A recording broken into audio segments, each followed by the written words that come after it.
एक दफा का जिक्र है कि शेर जंगल में सो रहा था। उसी दौरान एक चूहे का भी यहाँ से गुजर हुआ। चूहा अपनी मौज मस्ती में मगन था।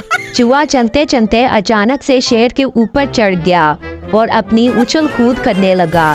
उसी दौरान शेर की आंख खुल गई और उसने जब महसूस किया कि उसके ऊपर कोई चीज है तो शेर गुस्से से दहाड़ता हुआ खड़ा हो गया। जब शेर खड़ा हुआ तो उसके ऊपर मौजूद चूहा नीचे आ गिरा और शेर ने उसे अपने पंजे में दबोच लिया ताकि वो उसे मार डाले।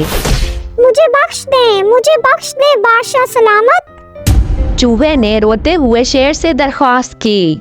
शेर ने गुस्से में कहा कि क्या तुम्हें मालूम नहीं इस जंगल का बादशाह आराम कर रहा है?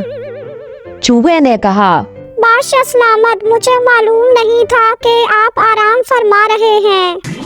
मुझे माफ कर दें, मैं दोबारा ये गलती कभी नहीं करूँगा।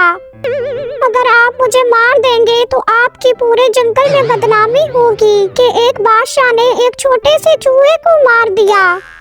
लेकिन अगर आप मुझे माफ कर देंगे तो मैं आपका ये एहसान कभी नहीं भूलूंगा और एक दिन जरूर आपको इसका बदला भी दूंगा।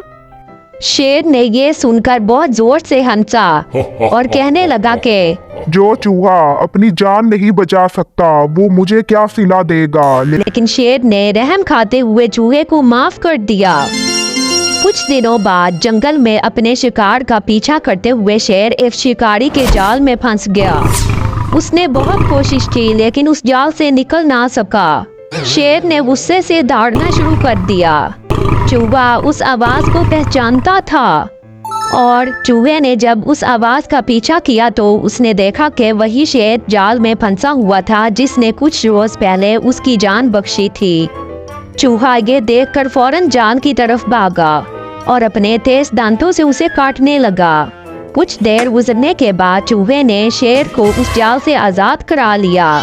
शेर ने जाल से बाहर आकर चूहे का शुक्रिया अदा किया और कहा कि तुमने अपना कहा सच कर दिखाया और मेरे एहसान का बदला मुझे दे दिया। तो प्यारे दोस्तों, इस कहानी से हमें ये सबक मिलता है कि एहसान का बदला जरूर मिलता है और किसी भी चीज को हकीर ना समझे। हेलो फ्रेंड्स, अगर आपको मेरी ये स्टोरी पसंद आई हो तो मेरे चैनल को लाइक, शेयर एंड सब्सक्राइब ज़रूर करें। Thank you.